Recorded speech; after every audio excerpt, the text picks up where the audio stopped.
What's up for the Fantasy Football League? It's me and Harrison here as the fantasy consultants on the first Sunday. Now, we got a lot of things to talk to you guys about today, but we won't bore you with the details. We're going to get straight into it. At last place, let's start it off with Jack. Good Christian men. Yeah, well, I got you ranked at ninth, Jack. This team, I guess it does have some potential. The bench is decent. I mean, Drake London, he could show out. Juju could show out. But like Javante, he's going to be splitting with Melvin the whole time, and I got Melvin, so I have to naturally hate on Javante. Um, so my boom for you though was definitely Mooney. I think he is going to be a good wide receiver one as long as Justin Fields doesn't run the entire time.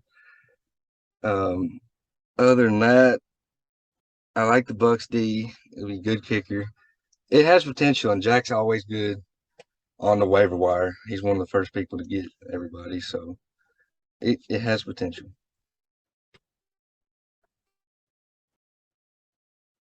All right, so I kind of see what you were going for here, Jack. I mean, like there is a ton of potential here, but I don't see a lot of potential in week one.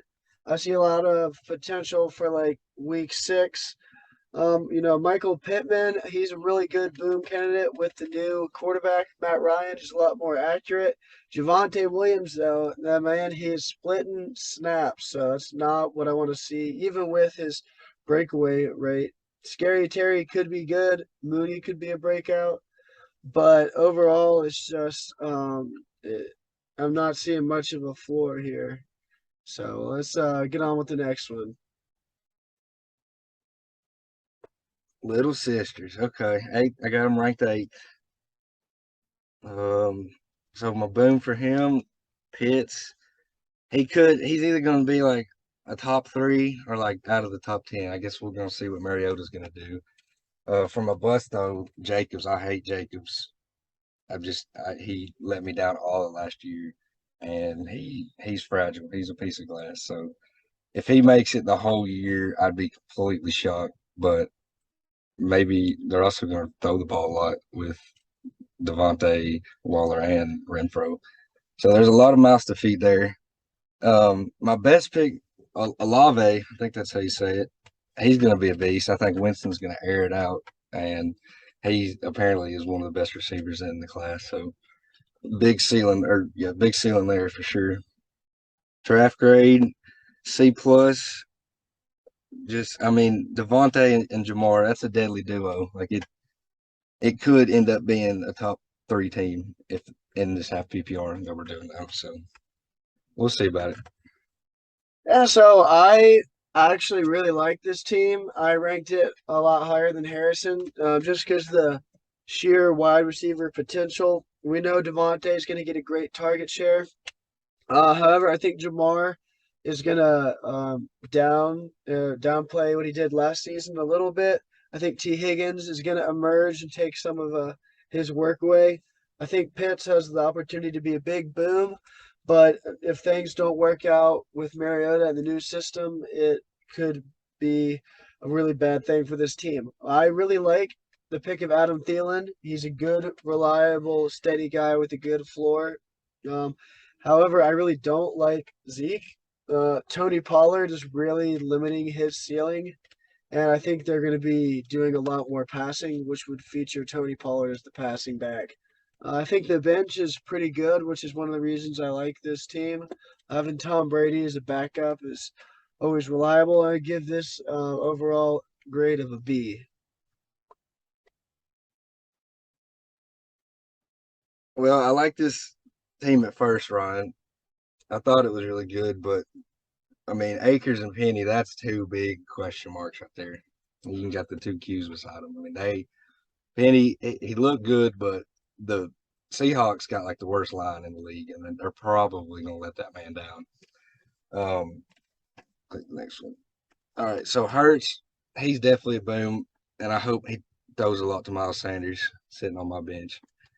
But Penny, he's definitely the bust for me. Best pick, I'll give it to Tolbert because I mean, if anything were to happen to CD, he probably would be wide receiver one. That and you got him at great value too, late in the draft. That was kind of a hidden gem there. We got Tyreek. I don't know. I think that Tua is going to struggle. I mean, he looks bad in every video I've ever seen. Maybe one good throw, but I have a lot to hate about that guy. And draft grade at a B plus could have been better. Yeah, so I'm seeing some potential here. I see a really high ceiling. Justin Jefferson is going to carry. I'm pretty down on Debo. I have him as my bust just because I don't think he's going to fit in well with the new Trey Lance system as a PPR receiver. Tyreek, though, I think he's actually going to connect super well with Tua, and I think that he's going to continue to score a lot of points. I think you got him at a good price. So I think having him as your flex is a definite benefit. However, as Harrison was saying, those running backs are really struggling. Cam has no assurances of what's going to happen this season. Henderson might even beat him out. I'm not sure who's more talented.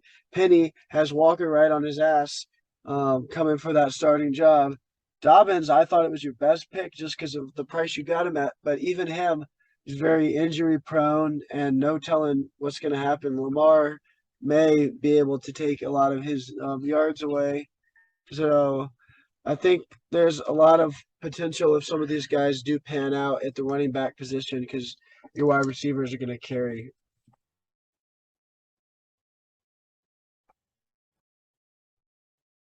Number 7. Oh man, ESPN got this one way wrong.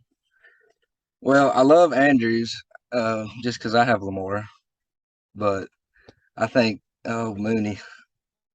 That's wrong there. Let's see for your best pick. See, I mean, I want to say Josh Allen, but I still feel like that was a little too early for a QB.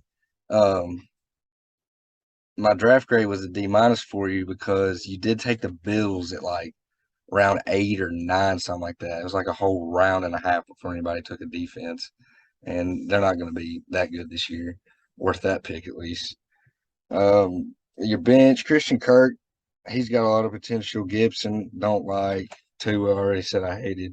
Don't trust any Seattle running back. Cole Kmet, he has a decent ceiling. I mean, other than Mooney there's not many other people to throw it to. All right, so I think this is a really going to be a reliable, consistent team that's going to put up a steady number of points, but not really going to make it far in the playoffs if he makes the playoffs. I think it just looks like a perfect ESPN draft, but those usually don't pan out extremely well. I do have to give it up for Josh Allen, though. Josh Allen's going to be the number one quarterback, so at least you have that assurance every week, creating a great floor. I don't believe in James Conner at all to recreate what he did last season, and I think Dave Montgomery might end up being a two-down back with Khalil Herbert. Cooper Kupp is definitely in for some regression as Allen Robinson is introduced to the system. Ross St. Brown, his talent is undetermined because he's never played with the healthy DeAndre Swift and TJ Hawkinson in the system. Mark Andrews is a steady pick. Um, and Singletary, a lot is up in the air, but I do like Christian Kirk, Tony, and Clement on your bench. But with Walker, he's still behind Rashad Penny. So, and Antonio Gibson definitely banged the coach's wife because he just got turned into the punt returner. So, this team, if it pans out the way ESPN predicted it, then it'll be an insane team. And if things don't work out as planned, then we're looking at a mid-tier team. Oh, Jacob. Well, you can already see my bust is Henry. I mean, there's a reason he fell that far. I mean, I want to love the Titans, but I think that the line's going to let him down. I mean, he is Derrick Henry, so he could easily be running back one, so I ain't going to hate on him too much. I love the Kittle pick, though. I think he got the talent to be a top 3 tight end. Best pick is Mooney again. I did not edit that one. So for best pick here, I'm gonna go. I'm gonna go with Brees Hall because it's a gamble, and you took a big gamble there. I mean, he is the three down back right now, so he's got a lot of targets coming his way. Four, I mean, that's pretty high for you, Jacob. I don't think you should complain about that at all. That's probably a record in preseason ranks for you. Might be part of Harrison Butker too. I think he's going to finish as the first kicker, and the Packers D have a good track record, so we'll see how it turns out. Yeah, so I was a little bit lower on Jacob just because I, for example, have Hall going down as a bust. I just don't think that offense is going to move the way people think it will. I think it's going to be a really ass, and he's going to be stuck like Le'Veon Bell when he disappointed the Big Daddies.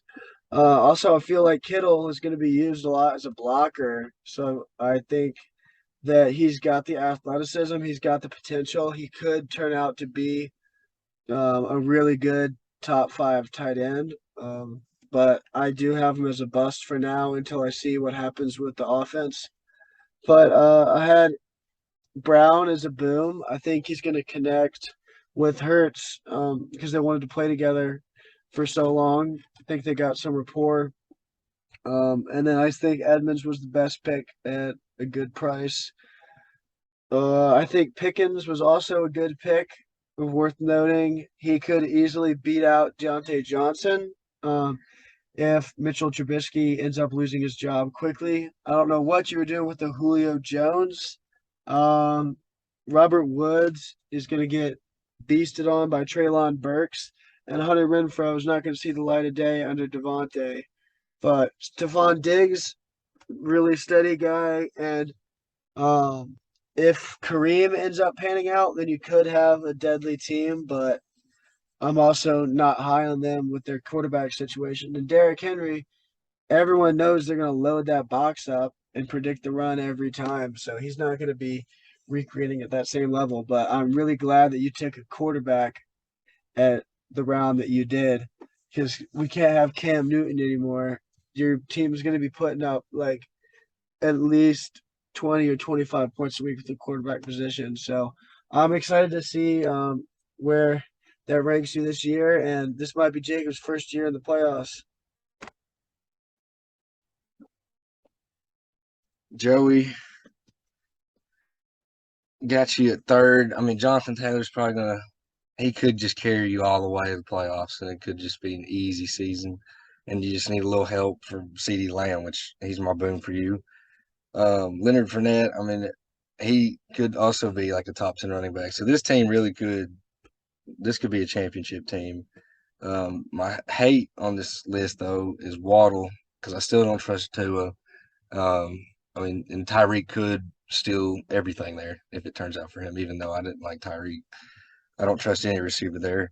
Waller, Tank, I got Mooney again as my best pick. But for best pick here, I'd probably say James Robinson because if ETN doesn't work out, it would be James Robinson. That's the only concern about my team there. So I mean, it'd be one of those two guys at the end of the day. Take all the snaps, I think. B plus draft grade. Don't really know why. I mean, you didn't even draft it actually. It was somebody else. So Joey, you might have got lucky this year. Yeah. If you win a championship, you at least owe him $100. Yeah, I agree. I don't know why Joey missed the most important day of the year, but I guess it fared him well. But I mean, shit, this guy got the number one overall pick, so it's not saying that much when you got 22 points in your running back position. So I would like to see how well this team pans out over time. But with that being said, I really like CD. I think he's got a lot of potential. Rogers has got a steady floor. Jonathan Taylor is Jonathan Taylor. I'm not that high on Leonard, but he could just as easily recreate what he did last year because his ceiling is high. It's a pretty deadly running back duo. Waller at the tight end secure is a really good weekly floor there. Cordero, I'm not so sure on. I have him as my bust just because I don't think he's going to recreate that what he did last season. I think CD is going to do a lot better than he did last season due to like the amount of targets that opened up once Amari got traded. But hopefully Schultz will eat into some of those as well. I think the best pick that you took was Gabriel. I guess you didn't take it, but I guess the best pick that was taken for you is Gabriel Davis. Is right in that range of wide receiver threes that could pop off and be something great. So we'll have to see if he can start eating into Stephon Diggs. Sorry, Jacob.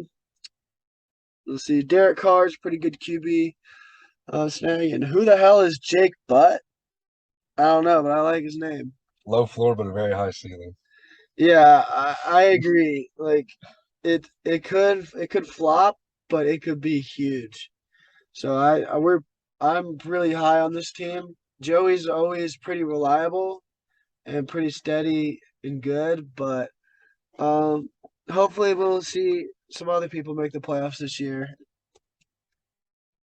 Big daddies. Well, I mean, I feel like I owe him a thanks, and he owes me a thanks for the draft trade pick that got everybody he wanted, which was the three-headed snake of Swift, Mixon, and Higgins. The only concern there I have though is Mixon and Higgins though. It's like that. I mean, they're fighting for touchdowns every snap, so that might be something to look at. Trade if one of them ends up being good. Swift, everybody hated that pick, but I mean, he proved it last year, and he's got a better offense, so he's got a really high ceiling. Schultz, solid tight end. There's not many other people to throw it to in Dallas, and he's going to be wide receiver too. My bust for you though, Marquez Brown. I mean, he drops a fuck ton of balls. That's the only problem I hate with him. And also, I mean, Kyler's going to just chuck it up, but I don't really like Kyler as a throwing quarterback. I mean, he's a great fantasy quarterback, but there could be trouble there. Coach D and Tyler Bass. I mean, Buffalo kicker is a good pick, so he could end up carrying you too. Best pick, I had Allen Robinson. Yeah, you've got a decent bench with Trey Lance and Alan Lazard and Allen Robinson. And I mean, Pierce does have a shot because he's kind of like 50-50 where he's at right now. So definitely some potential. And I mean, I got you at 2. So if Mike Evans performs as a top 10 receiver, you'll be in the championship. Sweet. Yeah, I like this team as well. I did help draft it. I think that DeAndre Swift was like my best pick to go over Alvin Kamara just because there was so much uncertainty around that case and there was a lot of like question with the validity of the legal process and who was representing him. So we did not want to like take our chances there. We went with a steady 2 back to back running backs. So hopefully we'll get good weekly production out of them. I think that Mike Evans has what it takes to repeat as a top 10 wide receiver. Hope he does. And I'm hoping that T. Higgins is able to start eating into Jamar Chase's reception percentage as well as Schultz into the big vacation over in the Cowboys. With Brown, we just got to hope that he gets his shit together because the ceiling is there, but the floor is very low. And hopefully the bench pans out. And let's go to the next one. All right, Devontae. Didn't rank myself. My favorite pick in the draft was probably Sanders or Dillon. I think that Dillon, I mean, he could be the deal. If Jones is out, he could move into my running back 1 spot. Lamar, I'm worried if he doesn't get hurt, he could be the real deal. He could easily be a top 3. Dalvin Cook is made of glass, though, but I have Madison as a handcuff, and he is just as good as Dalvin Cook. I will take him any day if Cook gets hurt. My whole team, I think, though, is riding on ETN. If Jacksonville is any good this year, he will be a top 15, top 10 running back.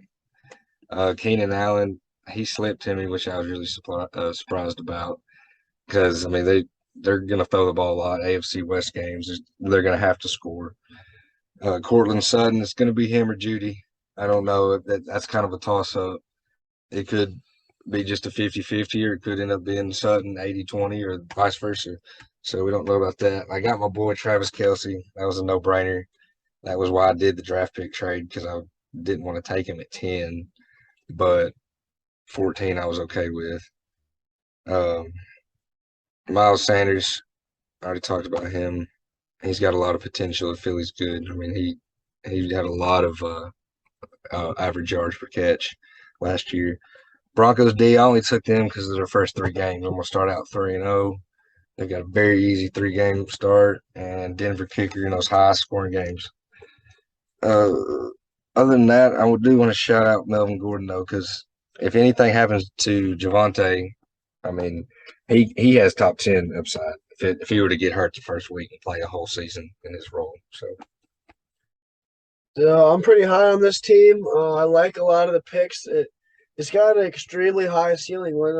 Definitely one of the highest ceilings, especially with Travis Kelsey there at that tight end position. Um, the only thing that I don't like about the team is that there's a lot of like handcuff running backs, which could actually prove to be a huge advantage if people do get hurt. I think it limits the upside a little bit, but I think that the starting core is one of the best starting cores in the league. I think that Lamar, I have him as a bust, just because I think people are going to put a QB spy on him and load the box, have it really difficult for him to run. I think Dalvin is going to perform very well. Etienne, it was a reach, but he has potential to be a top 10. So if he pans out as well, looking at a deadly running back core, we got good. I would say the ceiling for those are pretty high, not the highest, but they're both around the same grade. So you love to see the consistency for wide receiving core, and they're both going to get a lot of yards guaranteed. The flex, I not too sold on Miles Sanders quite yet. Just wanted to give a special shout out one more time to Cortland Sutton. Think he might be the guy over Jerry Judy. It is a toss up. We really won't know until game one, but I think that was a good use of the pick. The best pick, however, I think would be Bateman. I was hoping he would fall to me, but again, taken just right before the turn. So that was a shame, but I think Bateman has top potential if he connects with Lamar, which could end up being a good stack for the flex.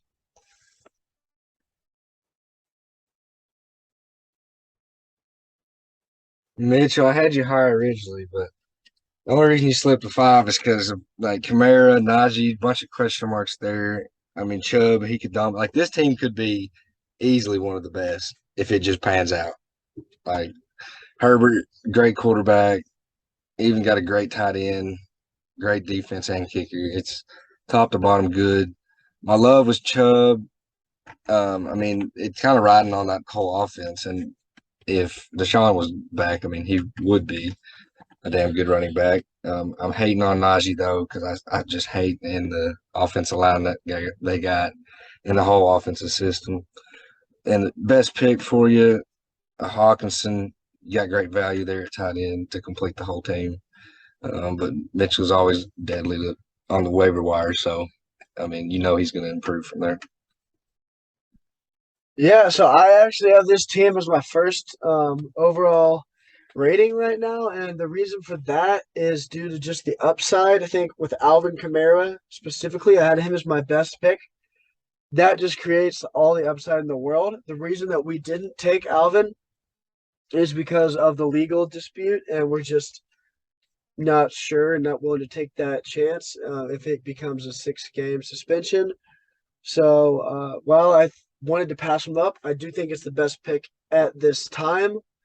But with that being said, if he does end up getting a suspension, the ranking would drastically change very quickly. Uh, However, I do really like Mike Williams. I think he's going to be a big boom for a low price. DJ Moore is definitely going to get those yards, but the question is, will he be able to connect with Baker to get those touchdowns? Also, Najee, like he's going to be dealing with the quarterback battle for the first few weeks as Trubisky tries to fend off the next guy. I think it's Pickens or Pickett. Pickett and Pickett to Pickens is what's going to end up being. And then Najee is going to take him a long time to get the ball rolling. Let's see. I agree. Hawkinson was a good pick. What I really like about this team is that you got Najee, Nick Chubb, and Alvin Kamara. So that makes for a great three-headed beast. I do think that even if Alvin gets suspended, you can move Nick Chubb into the running back position and move someone in to your flex, and you'd be all right. Just wouldn't be, like I was saying, the top caliber. Your season really does ride on that jurisdiction here in a few weeks. Also, your running back just got shot, so that's some bad luck. Um, yeah, I mean, Ayuk was a pretty decent pick, and DeAndre, when he comes back, he could also fill that role of the flex that Alvin leaves when he gets suspended. If he gets suspended, and I guess we won't know until then. Spencer, this team is the biggest boomer bust team ever. I mean, this could be an undefeated team if Aaron Jones fends off Dylan, or he doesn't even have to. He can just catch passes and score touchdowns. Wilson was going to be the quarterback that I targeted, but I just went with Lamar in the draft. Deontay is kind of a question mark just because of the quarterback situation. Judy, don't like him because I have Sutton. It's going to be either me or you that wins from him, or maybe we can both just get like 12 points a week from him, which would be fine. Zach Ertz was also a great pickup because they don't have much of a receiving core there, at least till Hopkins gets back. And McCaffrey is like, I mean, that's it. That's boom or bust. If he plays 14 games or however many weeks the fantasy season is, you're probably going to be in the championship because there's no way he finishes outside of the top five if he's healthy. Patriots defense was a great pick. You can't go wrong with Belichick, and Justin Tucker is a seasoned vet that's going to get the job done. Yeah, I got a lot of good things to say about this team. Like the three-headed beast, it is there and it exists. I think that Aaron Jones is definitely going to have those weeks and get those points. I think his ceiling is limited though, from what it has been in the past. However, I think that's a fantastic RB2. And I think Christian McCaffrey is a great RB1 as long as he doesn't get hurt. As to why you have him in your flex, I do not know. It is not cool. It's a douchebag move, and he belongs in the RB1 spot. So you need to fix that and fix it immediately so we can see an accurate comparison because Saquon should be down there, and you should be getting praised for Saquon as a great third running back pick. I actually have him as my boom. We were hoping the Big Daddies were hoping that Saquon might fall to us, but instead, the ass and TDs had to snatch him up. So let's go into that bust. Deontay, he's just might not connect with the quarterbacks. Dealing with the quarterback battle is going to be difficult. Trying to make a connection with both of them and or neither of them. And Pickens and Pickett might run up a check together. So I'm just not that high on him. I think he was inflated with his connection with Big Ben. Jerry Judy, he could be that guy but I'm not sure if he's that guy. I mean, you definitely got the running backs to get you there, but you're going to need the receivers to come into play. Michael Thomas kind of shot in the dark, but it could pan out. You might want to make a trade eventually, but I really like what you did with Zach Ertz and the Patriots D as well, and Russell Wilson. That's a good value for those rounds, and I think you should be happy with this. But again, everything does ride on Christian McCaffrey. So let's hope he doesn't get hurt, or maybe he should get hurt. So, just a little bit about me. The infamous co-owner of the Big Daddies, the most record-holding organization in the Florida Fantasy Football League. This guy, he is known for his aptitude for winning championships, but just as easily as missing the entire playoffs. And he's most famously known for his pick of Alvin Kamara in 2017. He is known sometimes that he wanders around the rainforest looking for frogs. The legendary owner and reigning champion of the Florida Fantasy Football League. Yours truly. Thanks, Alex, for all the money. I appreciate it. And thank you, Michael Gallup, as well. He's known for his love of Travis Kelce and showing up to drafts 5 minutes before they start. He's going to get the job done. Yeah, so thanks everyone for listening, and we're signing off.